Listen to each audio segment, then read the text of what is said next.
Welcome back, everyone, to the FloTrack podcast. I'm Kevin. He is Gordon. You might be looking at us a little differently today or hearing us a little differently. Producer Colt is out until Friday, so Gordon and I are left to our own devices. Gordon, how are you feeling about that? You confident in this pod? It's funny when you say that. We're left to our own devices, but our devices are a laptop, a nice laptop, a Yeti microphone, Google Hangout, which is designed by the smartest people in the world. Isn't that crazy that like when Google Hangout doesn't work or Zoom call or any like technology or Twitter app goes down, we get very frustrated and we're like, guys, why can't it work? Yeah. And we don't realize like it's the greatest invention ever. I'm talking to you through digital pixels in real time. And if it stutters a bit, I'm going to be like, this thing is shit. We're going to then take all this content, this visual and audio, and then we're going to put it into the cloud. And then people in Brazil are going to be able to listen to it. Yeah. It's crazy. I feel the same way when people complain about flights being delayed or some sort of issue when they're on the plane and like, why can't they just figure this out? And part of me is frustrated, but the other part of me is like, there's hundreds and thousands of people working to figure it out. I don't think they're trying to be really bad at their job. They might just be stuck in a tough situation. Like that might be, but like you've been able to get from New York to LA in a few hours. Like that's pretty cool. Let's count the wins so we can get them. Yes. Speaking of people being unrealistic with their expectations. Yeah. But at the same time, being realistic with their expectations. We'll talk about the Spurs, but I want to say one thing. Philly season is going on. Obviously, you guys know I'm a Philadelphia sports fan. And there was a really, really funny moment that happened over the past 2 days. For those who don't know, there's a second-year third baseman on the Phillies who's not the greatest fielder. And he had 3 errors in like the first 2 or 3 innings in a game 2 days ago. And he was getting booed mercifully, like crazy. Also, it's known that the Phillies defense is supposed to be really bad, so it adds to the narrative. And he was booed crazily, right? And then after his 3 errors, when he made like a routine play, he was cheered mockingly, right? He was like, "Yay, good job. You made a good throw." And then he was caught on camera saying, "I fucking hate this place." Like, I saw that. And then it went viral. I had all my Mets friends text me, "I fucking hate this place," and all this stuff. And, everyone was, being like, "Oh shit, like you're going to say this after we've gone through the whole Ben Simmons thing, Philadelphia and players, sometimes the relationships like this." But then post game, he was confronted about it. And he said, "Yeah, I said it. I was frustrated. I don't mean it. I'm happy here. I said it. I'm sorry." And then the next day, when he was a pinch hitter, he got a standing ovation, which I thought was interesting. It's like, at the end of the day, fandom, they're going to boo you and get upset for you when you don't do well. But if you just recognize you're a human and, hey, yeah, I was upset. I didn't like being booed, and I'm sorry about it, then it comes full circle. So that's the thing. We're going to complain about technology and, all this stuff. But at the end of the day, we're kind of thankful that we're able to live in the year of 2022 as opposed to 1802. So that got me thinking. We don't have Colt and Travis here to keep us on track, so let's just keep on the digression. That made me think about Philadelphia and Philadelphia sports. And as much as I mock you about them, and as much as I think Philadelphia sports fans are overrepresented in sports media and discussion about Philadelphia sports, particularly the Sixers, is completely out of balance with how good the team is. I've had this ongoing experience over the last 2 weeks, which helps explain it. And it's just that you guys are passionate. So in my other podcast, House of Run, for some reason, we got some email a while back from a guy in Conshohocken, Pennsylvania. And we looked it up on the show. We talked about the Conshohocken Fun Fest. And then it just kind of grew into this thing where people were talking about other Philadelphia area towns, right? Other suburbs, right? And then the topic of Bryn Mawr and Bala Kinwood came up. And then we had this person from England explain how this is like a Welsh pronunciation. And then people have been writing in with their favorite regional Philly foods. And I'm just pierogies. Talk about pierogies. Oh, and then slang. John. Am I saying that right? John. Yeah. Scrapple, all this stuff. Broccoli rabe, all this. Like we were Googling like crazy. The show was more off the rails than this one. But it just made me think, you guys are just like, you want to be part of the conversation. Like you guys are just into it. Cause it's not like we have millions of listeners, right? For the show. Yeah. But like we've had so many people from Pennsylvania, Philadelphia specifically, write in and just chime in about their city. Now I'm still rooting against the Sixers. This didn't change that, but it helped me understand you guys a little bit better. You're just a very like outspoken group of people. Yeah, the first round playoffs against Toronto schedule came out, and Game 7 Oh no. is Saturday during the Penn Relays in Philadelphia. Oh, God. So if I'm doing play-by-play that evening, there might be a little bit of distraction going on during that 4x mile. I'll be like, after like a erroneous foul call. So does that mean you can't go to any of the games? Are you out on games? I based on won't the be able to schedule? go into games. We are going to go to a Phillies game though. I think Okay. because we get in on Wednesday and they play against the Rockies Wednesday night, so it's before the meet. So Mhm. we'll try to get a good FloTrack crew to go out to Citizens Bank Park the day before Penn Relays, because Penn Relays are coming up, guys. They're in Mhm. like 2 or 3 weeks. The mile split just announced the high school fields, like Yeah. the 4x8s, the miles, the 3Ks on the high school side. Good high school stuff going down. Obviously, we have the big high school race with the 4x mile with Newberry Park, which we'll talk about in this pod because Newberry just continues to do crazy things. Mhm. Yeah, I can't wait for Penn. I haven't been there since 2000. It's been a while for me actually, because I think since 16, right? no, I missed 16 because I got sick. So I think I Okay. haven't been there since 2015. So it's been a long time. But yeah, I'm excited. Speaking of 2015, I did a race breakdown on a 2015 Penn race, Championship of America 4x2 for the colleges. Do you know who UTEP closed with their last 2 legs? I do because I saw the video, Okay. but you can So tell it's the pretty audience. so it's pretty wild. Elaine Thompson and then Sharika Jackson. And then they had a 4x1 and like a sprint medley, I think the year before. No, it was a 4x1 maybe, where it was Jackson, Thompson, and then Natasha Morrison, who's also running crazy fast times as well too. And it just was interesting because I'm watching this race back, and Lincoln is doing commentary. We all love Lincoln. We all know Lincoln all time. He probably retired as top 10 track commentator of all time. He does his research.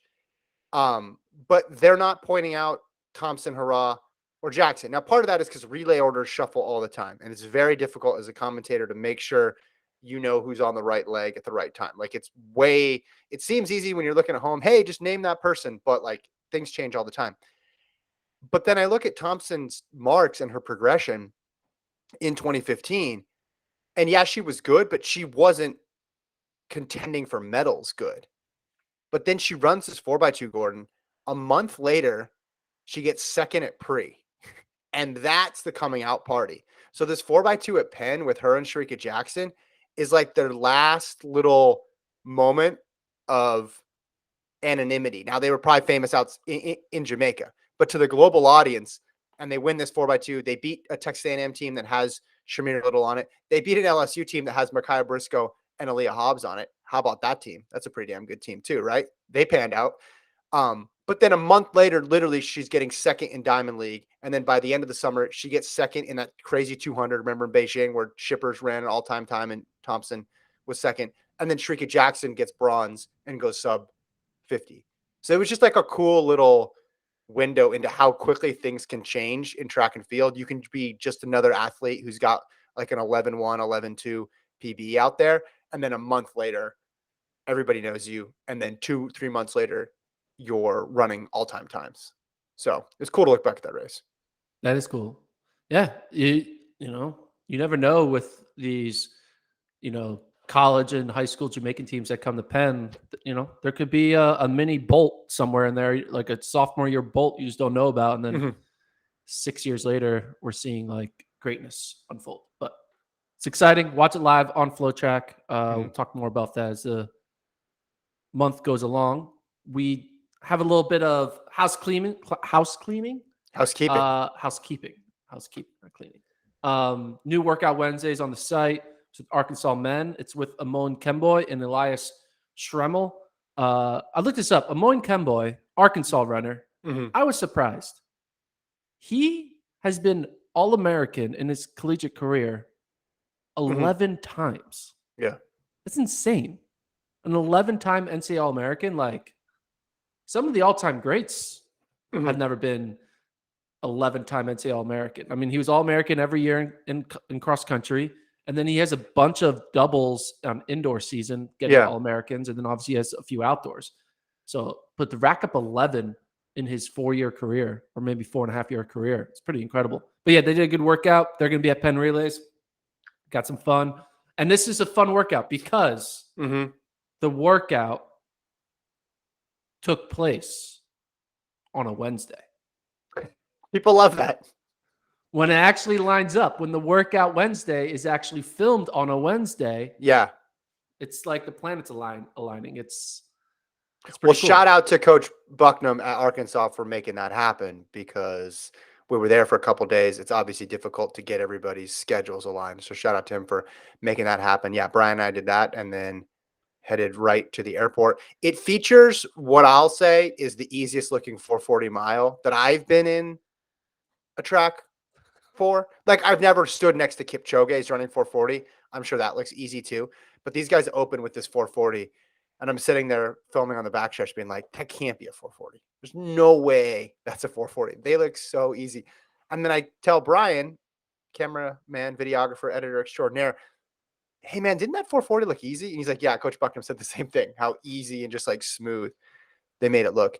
That All-American stat that was interesting. Let me tell you a brief story. So last night we had tornado watch here in Austin. Tuesday night is T-ball and baseball night for me. I got my kids going back to back. One's from 5:30 to 6:30. One's from 7 to 8. So I'm out there with my daughter's team, coaching, getting them ready to go. My son is there because he's in that second group. Nothing's been canceled yet. Yeah, there's a tornado watch, but you know how it looked last night. There was stuff like 40 miles away, but in the Austin area, a lot of blue sky. There's a momentary break in the practice. I open my phone and I have way more text messages than I normally do. And it's, hey, the second practice got canceled. Another text, hey, there's a winter storm, severe storm warning for blah, blah, blah. All these texts are popping up from people telling me about the storm or about the schedule getting rearranged. And then there's one from you. And I'm going through and I'm like, oh man. So I'm in like kind of like frantic disaster mode. And I get to Gordon's and Gordon says, hey, how many All-Americans do you think Amon Kemboy's have? And then I responded with something and you're like, nope, that's not it. And I put my phone away because dealing with all this other stuff. And then you're like, responded, okay, I guess you don't want to play the game. And I wanted to play the game. It was just in the midst of a little bit of chaos. Yeah. Now that I know, I thought you were just at home watching TV, just ignoring my text. That's what I thought, It was just funny. Like, because, sometimes that happens when you get a bunch of texts and it's like, you see one that's serious. So then you just associate all the other ones as being serious. But then one of them's just like a group text of your buddy saying some dumb inside joke or like, hey, you watching the Sixers tonight? It's like, I don't know. It was fun. It was something I hadn't thought of. And I guess the under. I guess I was off. But yeah, it's a cool workout. People should check it out. Good job, you editing it, Brian doing the lion's share of the quality shooting. And thanks to Arkansas for being great hosts for us. We got more Arkansas workouts coming, by the way, and a facility tour with Arkansas next week, which is going to be good. That one's fun. Lots of content coming out. I still haven't done my NCAA track and field show, but I'm going to do it today. I'm going to do it 100%. The new rankings are on the site. Actually, let's talk a little bit about some of the rankings. There's an update to FloTrack rankings for colleges. Here we go. You probably haven't looked at the rankings in a Not few, yet. For outdoor season at least. Can you predict who I have as the top 2 teams? Men or women? Men and women. Yeah. Women, I'll say Florida 1, Texas 2. Correct. Can you get the podium? Can you get third? It's okay if you can't. No, hold on. Give me a second. Arkansas? No, Arkansas is 5th. A&M? No, A&M 6th. I'm way off. Yeah, Kentucky. Kentucky's third. Oh, we just talked about Kentucky last spot. All right. So on the men, though, it's close. The men, it's much closer than the women. LSU? LSU is 8th. They're not there. Hold on. My preseason pick, Florida State. How's Florida State looking? Florida State is 14th. Okay. We got some work to do, guys. We got some work to do, fellas. Florida. It's probably Florida then. No, Florida's 3rd. Texas. Texas is 1. There we go. And then 2 would be A&T? A&T is 7th. Who am I missing for 2? Yeah, 2. Who am I missing? I'm totally Georgia? No. Georgia is 4th. Who's 2? 2 is A&M is 5th. You're just making up numbers. You've said 6 different teams are 5th, I think. No, I'm not. I'm looking at the list. Number 2 is it's a team in Texas. Texas Tech. There you go. Texas Tech. So Florida in the mix for both. Yes. Cool.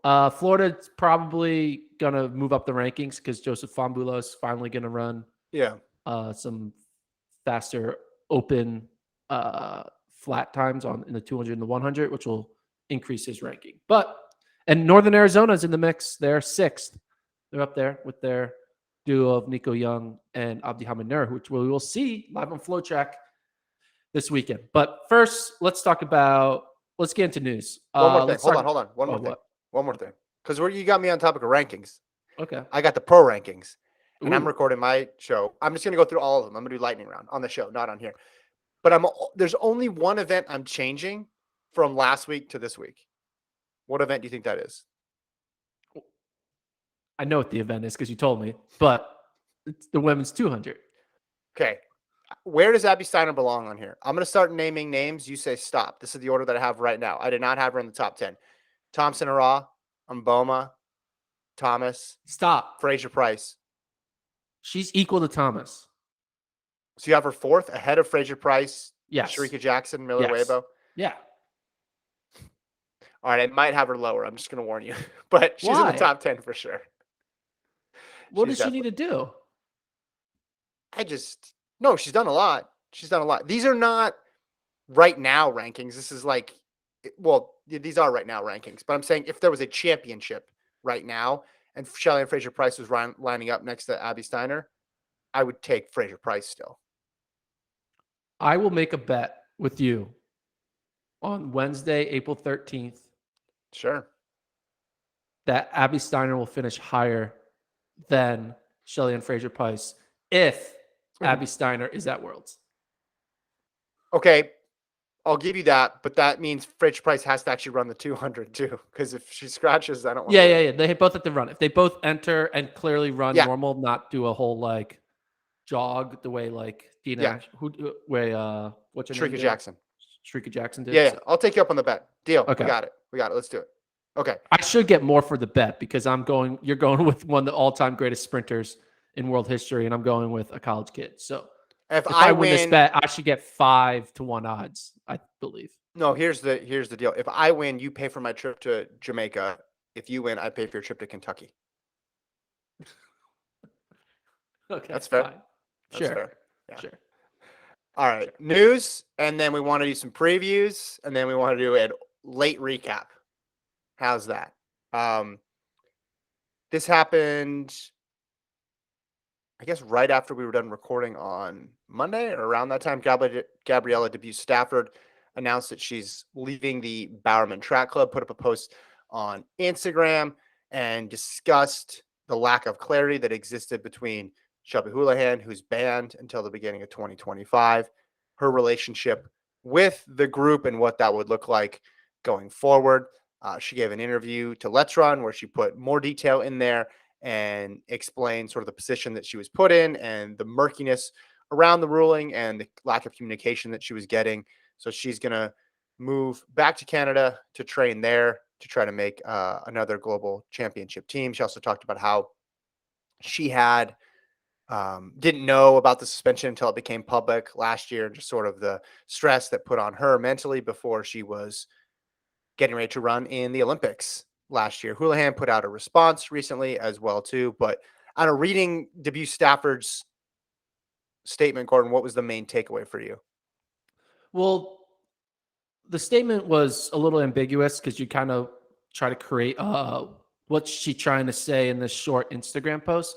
But the fact that she responded to Letron's email interviews gave a little more of a clearer picture, I felt. And that picture clearly painted that Jerry was trying to keep Shelby Houlihan incorporated with the group through this suspension. And that incorporation has a lot of gray area because the way track and field is with professional teams, think about this. Like when you're a college recruit, right? You're not allowed to practice with the team, right? Because it's illegal for a college recruit to practice with the team. So what the coach does is, oh, they're going on a run in that direction. It'll be crazy if you guys just happen to be running also in that direction, right? Because like you can't, a lot of times running is not really as structured the way a football practice is. So a college recruit could like go for a run with college athletes and not be participating in practice. And I think when it comes to like World Athletics Code of Conduct with how a band athlete's allowed to interact with non-band athletes or a non-band coach, it can get a little murky because is it illegal for Shelby Houlihan to be on the same dirt road as Courtney Frericks on a long run? Right? It's weird. Is it? Well, it seems to me that from reading the rules, it's like Schumacher can coach her privately, but because Bowerman Track Club is affiliated with USATF, sanctioned club, she can't participate in the club's activities. So that was kind of the line of demarcation, but that's difficult sometimes to parse out. I mean, in the article they talk about, well, she didn't say that she had worked out with them at all, but it sounds like what DeBues-Stafford wanted was just like, hey, can there be a clear break? Can she do something on a Wednesday and then we're there Thursday? And then she said, they said no. And then she just was like, all right, can it be morning, afternoon? And they said no. And then she said, well, can there be a 90-minute window between it? And she also said that all the communication was between lawyers with Houlihan and Bowerman Track Club, and the athletes weren't privy to any of that. And I totally get it from her perspective. It's like she doesn't, all these rules are really difficult to parse out. She doesn't want anything that's impacting her eligibility, right? She doesn't want one day to have to answer an email from someone from AIU about, hey, is this person practicing with you? Like, this is your job. You don't want to feel like you're doing anything wrong when you go to work every day. And running and stuff. It's hard enough staying mentally focused and trying to get through the workouts. You don't want to worry about all this other stuff that's going on in the background. I understand that Schumacher has definitely explained where he stands in terms of the Houlihan ban, and he probably doesn't want to leave her adrift. But it is interesting that DeBues-Stafford asked just for the separation and wasn't really able to get any clear answers on it. That to me is the surprising part. Yeah, I think Schumacher is notorious for being kind of like he's very strict in his training regimen. It's why he gets so many great athletes to do so many great performances. He's also very, what's the word? Not secretive, but like keeps to himself a lot, right? Because he doesn't do a lot of media appearances. He doesn't let, cameras around him that often, right? It was nail and tooth and tail, nail and tooth? I don't know the phrase. What are you trying to say? Like trying to nail and tooth?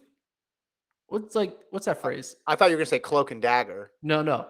Like when Shalane Flanagan won the New York City Marathon, it was like you had to beg him to do an interview. Like pulling teeth. Pulling teeth. It was like pulling teeth. Nail and tooth, pulling teeth. Like you shouldn't have to beg the coach of the New York City Marathon champion for an interview. Like that should be like, hey, you have to just said something great. Can we talk to you about it? Like, yeah. Okay. But he just has built up this ability based on the way our sport is that he doesn't need to interact with media in order to be paid by Nike and recruit the greatest runners in their 20s. And I think that mindset of like, I don't need to be really open about it publicly with other people And he's kind of translating that mindset with how he's handling the Shelby situation.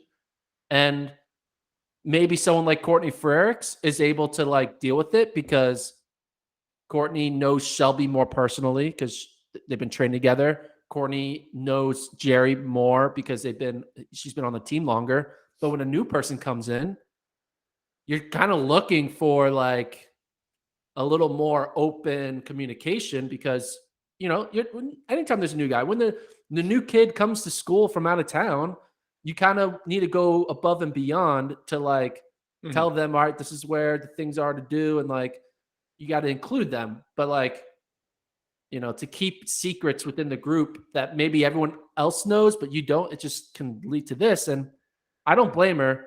I understand Jerry's trying to do his thing, but this maybe be a point. Maybe this moment is for Jerry to recognize, hey, I'm going a little too far with this whole, like, don't tell anyone, keep it secret, do this. Like, we got this handled. Don't worry about it. Because when you do that, one of the best 1500 meter runners in the world is like, no, I'm not about this. I can't do this. And now Jerry can be like, whatever. I have a big group. What's one person leaving? But I don't know. It's a bad look, I think, for Jerry overall. I think it basically shows that the way he's been over the many years, while you can do that to like the media, when you do that to your own athletes, it's like a next level. And I think that's what happened. So it's a bummer because she was running great under Jerry. I think she'll still run great, but you never know like what she could have been. So. Well, and her sister joined the group recently too, so that's a complicating factor as well. I just think this story from beginning to end has been so strange the way it's been rolled out. Like we found out about it all in one chunk at the end of the appeals process. And then there was that weird moment with USATF where we thought, hey, is she actually going to be able to run at the Olympic trials? That would be crazy. And then you realize, hey, this thing's over. Like the resolution, like the chances of the appeal at this point, and she talks about it in her statement today, but she talked to people who are experts in this stuff, and they say it's a very long shot that it would happen. So then you're thinking, hey, is this story going to just be on ice until she maybe comes back after her ban's done in 2025? And then something like this comes out, and you're like, oh, okay, well, there's still more evolving with this story. But there's really not because she's just going to be banned. Like that's what's going to be. She's not allowed to run with Bowerman. I mean, maybe she continues to do this stuff on the side where, okay, she's in Flagstaff when they're in Flagstaff and she's working on her own. He's allowed to coach her privately. But this isn't one of those cases where it's like you've seen those before with the doping cases where it's a 6-month drawn out saga or a year-long thing or several year thing like we've seen before. So I was sort of surprised that, hey, this is coming up now, but he's back to where if the status is she's going to be banned until 2025. Just in case I'm not sure if our recording might have technical difficulties there over the last few seconds, he said. But basically, you're saying, what were we saying again? You got to wait till, I didn't get what you said in the final 15 seconds there. Your internet's cutting out a bit. I think that these momentary flashes of news with the story shouldn't detract from the larger point, which is this is by and large settled until 2025, unless something crazy and unexpected happens. Yeah. Like this is what it reality. is. I mean, maybe they work out something with the rest of the group so everybody knows, but she's not going to be competing in races, unless she wins this appeal, which appears to be a long shot. So I think we're going to hear about this less and less, and then maybe 2024 towards the end, people are going to be like, wait a minute, is she still training? Is she still racing? Hey, is this comeback really going to happen? Which, I don't know. It's a long way to go until then. So we shall see. She obviously, I understand her perspective of like running keeps me sane. I want to keep running. It's good for my mental health. I get that. Yeah. She'd be what, 32 when in 2025? I believe so. I looked it up yesterday. I think it was 31, 32. Yeah. So, I mean, she could probably get another 4 years, maybe 2 to 4 of the mhm. potential like making teams. You see people 33, 34 make it. I Yeah. mean, Jenny, how old is Jenny Simpson right now? How old was she when you made her last team? Well, she made it in 19. Yeah, so 19 was at 3 years ago. She was 32. So Yeah. We'll see.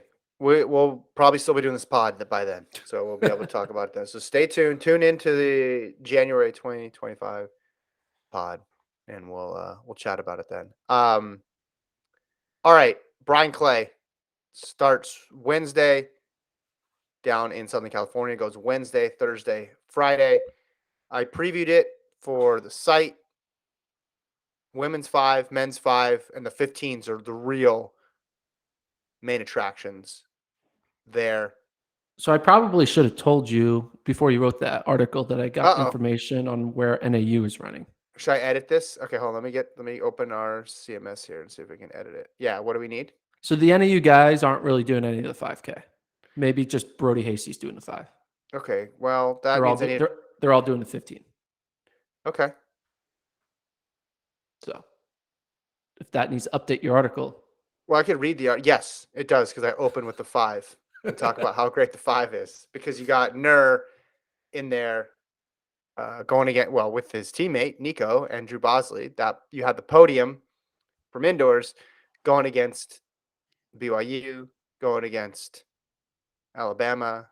You had Eduardo Herrera in there, Dylan Jacobs, et cetera, et cetera. Washington had a good duo in there. But now you say that's not happening. So tell me what's actually happening. Okay, what actually is happening is NAU, they're going all in on the 15. So we're going to see a fast 15, obviously led by Iliad Kipsang of Alabama. He's a 336 guy. The Drake boys based in Fog will be there. John Davis will be there. OTC's bringing their crew, including new OTC member Brandon McBride, 800-meter star from Mississippi State, Canadian. See what he does in a 1500. That'll be exciting. And then, a bunch of other, Oklahoma State's got a few good milers. Kai Robinson, who's like a 10K guy from Stanford. And Kai Robinson won the Stanford 5K at Stanford Invitational. So he was second at indoors. Yeah, and he was second indoors. So I think that's going to be interesting to see how these like longer distance guys like Kai Robinson, Nico Young, Abdi Hamid are doing a 15. Because I think their goal is they recognize, hey, we need to have a really good last 800 in the 5 and 10 at NCAAs. So we need to work on our speed. And what better way to work on your speed than going up against true milers like Kip Sang and John Davis. So that should be exciting for 15. On the women's side, 5K, Chilengat versus Taylor Rowe. I'm excited for. Mm-hmm. I mentioned this. I haven't mentioned this yet, but I feel like Chilengat, her reign is over. I don't think she's going to win another NCAA title. I think her loss at NCAA Cross to Whitney Orton was basically the last stagger because, Chilengat didn't come back in NCAA indoors. Taylor Rowe won the 3K. She still got outdoors, though. Like, 10K chance. Yeah, but 10K, I feel like there's going to be someone, I don't know. 10K is going to be our only hope. The 5K, definitely not, right? Because I think Taylor Rowe's legit. I think Lauren Gregory's good. I think Caitlin Toohey, obviously. Mm-hmm. Wayman could have been in there, but Wayman's going to do the steeple, so you keep her out of the mix. But Chilengat needs to win me back, is all I'm trying to say. Mercy Chilengat, I was all in on the Mercy train since 2019 or 2020. I was all in, and now I'm off. And I need to be wooed back on. Because right now, I'm wooed by someone like Taylor Rowe. I'm wooed by Caitlin Toohey. But it'll be a good 5K. You got Chilengat, Gregory, Avacon in New Mexico, Taylor Rowe, Oklahoma State, and Grace Forbes of Rice in that 5. And then on the men's side, the 5K is basically cross country minus NAU because you got the Bama duo, BYU guys, Eduardo Herrera of Colorado, Notre Dame, Jacobs, Oklahoma State's guys. Washington has a few. Eric Jenkins of Nike is in that mix. Mm-hmm. Now, this is one thing I actually was thinking about to kind of wrap up our Brian Clay preview. Again, watch Brian Clay live on FloTrack all weekend long. Mm-hmm. Our boy Kevin Selby is going to be on the call with one of his colleagues. I forget who's doing the call with Kevin, but it's going to be a good. It's going to be a good. It's Trevor, right? It might be Trevor. Yeah, it's going to be That's a good combo. It's a good combo. Just put it out there. They're going to know their stuff. So Notre Dame is here with Dylan Jacobs and the rest of their guys. You know who's not run yet outdoors and is not running this weekend? Jared Naguse. Mm-hmm. What should the panic meter be on Jared Naguse right now? Is he? Let me just. It's just so funny for me because you did the famous. I'm not going to comment on this person not running, and then we came up with the agreed upon time limit. I guess that wasn't college runners, right? It wasn't college.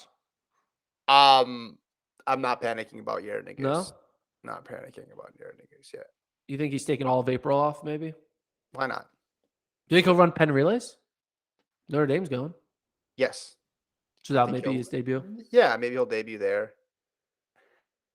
You know, it gets exhausting trying to figure out when people are going to run. I'll just say that. It is very difficult. And then you guess, and then you're like, yeah, this is it. And then you find out, no, that's not actually when they're running at all. And they are not going in that, or they're pacing. They're just pacing. Yeah. Because this is basically a month after NCAAs that we're at now. We're hitting the 4-week mark post NCAA indoors. I mean, Nico Young hasn't run yet, but he is running this weekend in a 15. So I thought, if Nico goes out 4 weeks, I mean, is Jared going to wait 6 weeks? It just feels more and more like one big season when you go indoor to out. When you're talking about that's true. Them running Stanford Invite. I mean, Nur had the meet of his life. And then a couple weeks later, he's not crushing that 10K. He's just cruising, but he's still putting his spikes on and getting out there and racing. It just feels like one long, continuous meet after meet after meet. So, yeah, Brian Clay, live on FloTrack. Other meets live on FloTrack, the James Madison Invitational. That's going to be a big one. Do you know where James Madison is? Do you know what state James Madison is in? Is it in Maryland? No. I should know this. Virginia. Yes. Okay. Harrisonburg, Virginia. Got it. I have a story about James Madison that I'm not sure if I should say publicly. I think I've said it on a podcast in the past. Let's not go down that road. I've been on James Madison's campus one time and something happened, but I can't say it. Maybe if you DM me, I'll tell you what I did. Don't invite. I was in college or high school. I think I was in high school. Yeah. Then you really shouldn't say anything that you did in high school. Yeah. Mount Sax this weekend, which we'll talk on Friday's pod about. We'll also preview the Boston Marathon. Oh, we didn't talk about that. We're going to do a live show during Boston Marathon. So all you marathon fans out there who want that second screen experience, 8:30 a.m. Central, so 9:30 a.m. Eastern, right before that race. The men's race, I think, starts at 9:37. So we'll start 7 minutes before the men's race. Women are after that. We'll go the whole 2.5 hours or however long it takes. One of these races I'm really worried about, we're going to go live during, and it's going to become the most tactical marathon in history. It's going to be like the Rio 2016 Olympic 1500, but in marathon form. And we're going to end up being live for like 3 hours. Nobody makes a move. We'll see. We'll see what happens. How tactical do you think a marathon could get in this day and age? I mean, it can be tactical. It can be all do you think we'd ever see something like, what I'm talking about? Remember that year in cross? We all jogged together. Like, do you ever think we'll see it where like the mass race, like sub-elite people are like with the pros, like halfway just because nobody wants to take the lead? It would have to be a New York or Boston, right? Obviously you had in the weather situation. That's what you need. You need the weather to be shit. Yeah. And it's always just when you're involved in a mass type road race, there's always going to be some hero who's going to be like, holy crap, I could be in the lead, and they're going to push the pace, which will then force everyone to push the pace. It's like a traffic jam.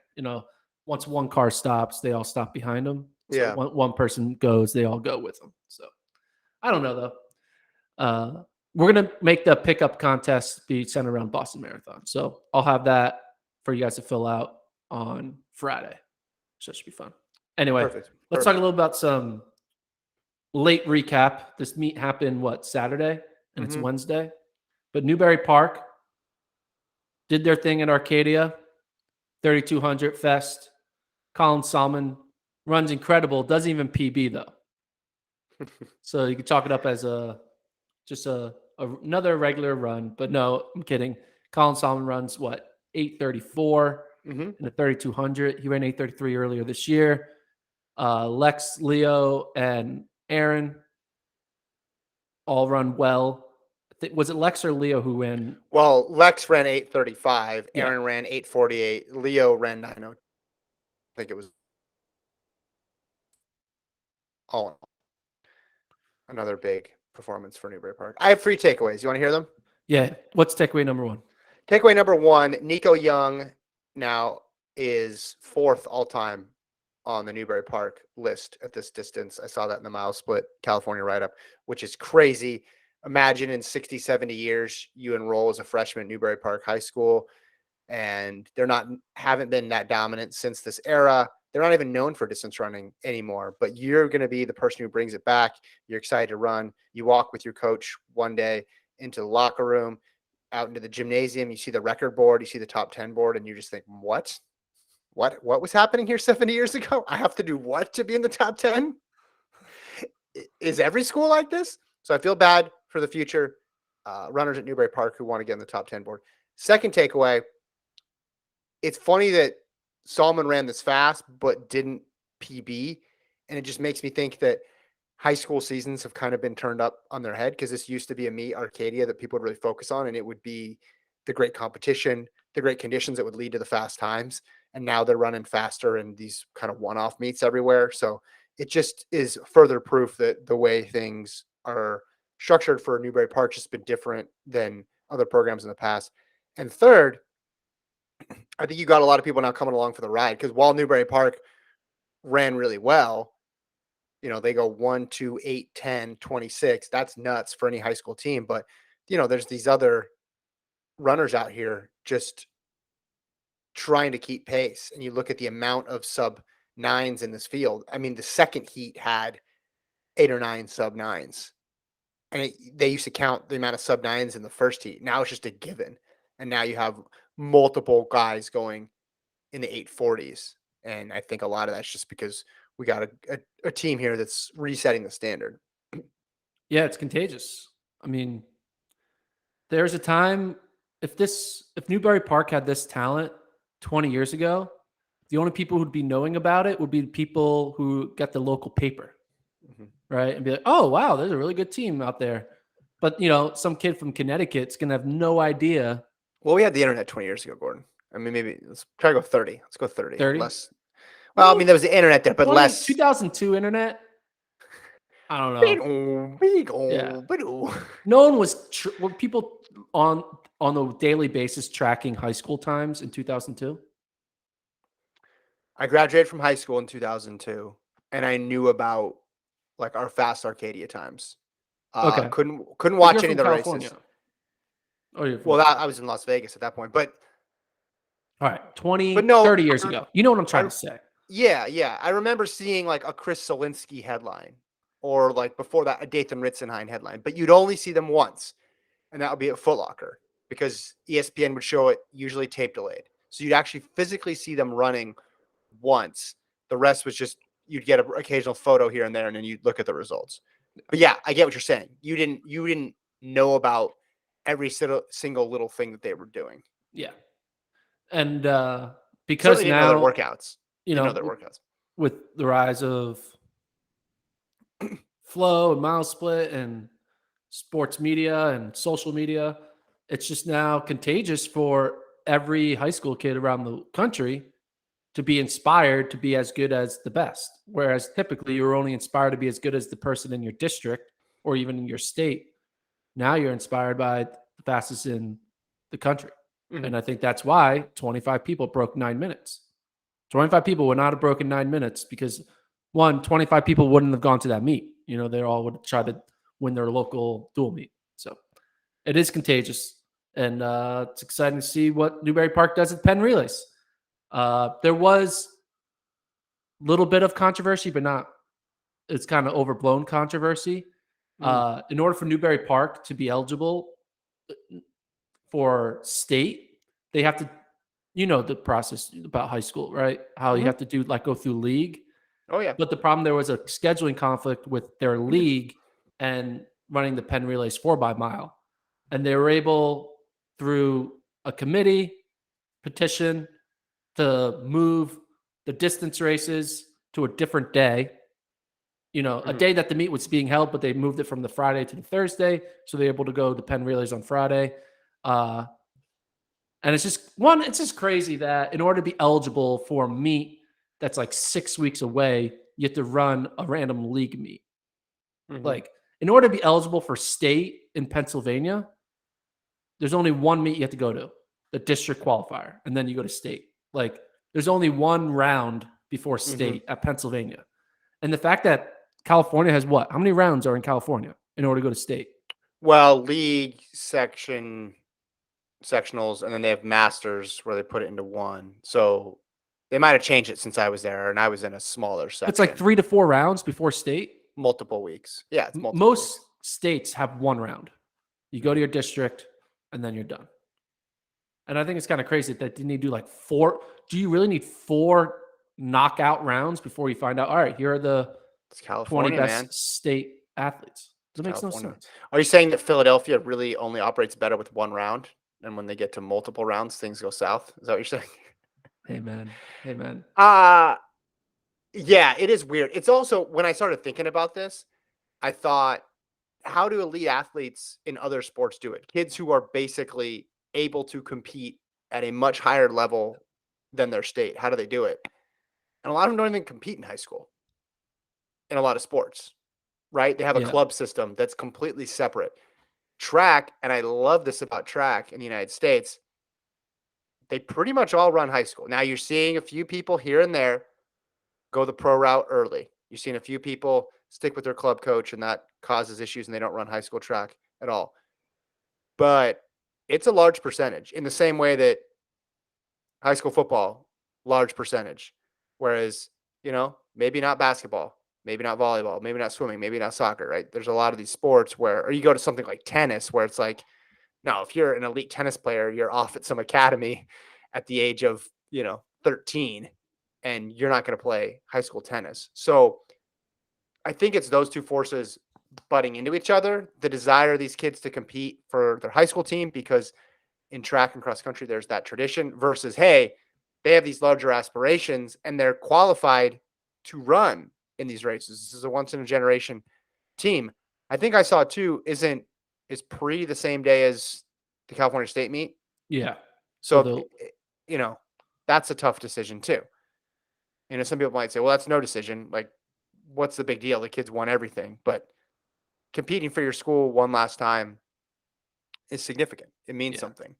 But then you're also thinking, well, I'm sure Pre would set that race up so that way Solomon could go for Verzbekis's mark, perhaps. So it's like, it's tough. It's a good problem to have if you're that good, but it's also tough because you're dealing with young people who rightfully want to have these high school experiences while they still can. Yeah. And to people complaining like, hey, we should not make exceptions for them, we're screwing over athletes. It's like, come on. No, you're just being a little bitch because you're not as fast as these guys. You're just being a little, we don't do it this way. Guys, it's not that big of a deal. Things change all the time. Scheduling moves around. There's a weather delay. It's like, oh, there's a weather delay. Uh-oh, I wasn't prepared. Now I have to run 12 hours on a different time. Like, who cares? Like, this, if you want the sport, if you care about the sport that you're in, you should care about all-time greats having opportunities to showcase their greatness. I would happily, when you're the people who are racing Newbury Park in high school who are at the league level, Okay, this isn't like the second fastest guys in the state. They're not moving the state championship. They're moving the league, which is going to be how many of those guys are actually going to qualify for state that aren't Newberry Park? Maybe like I would get. I haven't looked at the Marmonte League 2%. descending order list, but maybe 2%. Maybe I don't I'm know. guessing it's low. But whoever it is probably going to be fine. The person who is going to go on to state meet that's not Newberry Park is still going to make the state meet on the new schedule. So it's not that big of a deal. It sounds like they agreed with the coaches, came together and were able to come to agreement. So if it's fine with the coaches and their athletes, then I don't think other people should get mad on their behalf. But man, you're really going for the explicit label on this pod. You're just trying. Colt's not here. Travis isn't here. No bleep button. You should add, since you're going to edit this, add in some bleeps. I think people like I'm not going to add in bleeps. I don't even know when I said the bleeps. Yeah, that's part now of the that fun. I think about it, that's probably a very like hard. If you're a podcast producer that has to deal with a podcast where it has to be edited, like for bleeps, and you have to constantly keep track of whenever a bleep is necessary and then go back and add the bleep, that's got to be annoying. Because what if you forget when the bleeps happened? Yeah. And then all of a sudden you have to rewatch like a 3-hour podcast for the bleeps. You're like, oh my God. So I know what you're doing the rest of your day. Finding bleeps. I think you just mark it, right? If you're producing, you're just marking the time and then. But what if you forget? What if you miss one? What if you just like were not thinking at that moment? Then you're not right. You know, Colt sometimes is probably, we don't even know. Colt's probably like on Twitch, like live streaming video games while producing our podcast. Yeah, but he has a little easier because it's just going live, basically. Yeah. It's the ones that are taped because you can hear it sometimes. I don't know if you've heard this. Sometimes they'll mess up an edit and they'll replay 2 sections back to back. Like there'll be a 2-minute section and it loops on itself. That you can tell because they're going in there and doing actual editing. Colt luckily doesn't have to do any editing until now. I'm gonna tell him to get a live bleep button and you can just warn him and be like 3, 2, 1. Or we should just bleep unnecessary words. That'll be fun. So then people every time I talk about certain athletes, we put a bleep in front of it. So when you do another breakdown of the 2 different types of 400-meter runners, you do that. I did. You know how we talked a little bit about Tony McQuay, and there's Tony McQuays and there's LaShawn Merritt's. Vernon Norwood tweeted out that he found out he's a Tony McQuay and he didn't know how to take it. So it was kind of funny. Did you say that on the pod? Did you say his name? I think I mentioned his name. I said Vernon Norwood's a Tony McQuay. Will London's a Tony McQuay. Michael Cherry is on the fence. He may or may not be a Tony McQuay. I'm leaning towards a Tony McQuay, but this year could be the year he falls on the other side of the fence and becomes a LaShawn Merritt. I'm going to film you doing the 400-meter interviews at USA's after the first round, and I just want to see if anybody has any sort of reaction to it. This is going to be wonderful. Should I ask them straight up? Do you feel like you're more of a LaShawn Merritt or a Tony McQuay? No.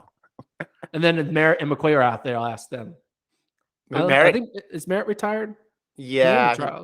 I think that was it at the trials. I think Merritt will acknowledge that he's a Merritt for sure. I'm curious the reaction. I don't think you should bring it up. Just see if they bring it up. I think. But here's the thing, though. Being a Tony McQuay is not an insult because it means you're making multiple world relay teams, winning medals. I mean, McQuay has like 5 global medals probably or something like that of all the 4x4s he's been on. I don't even know. He's run incredible times.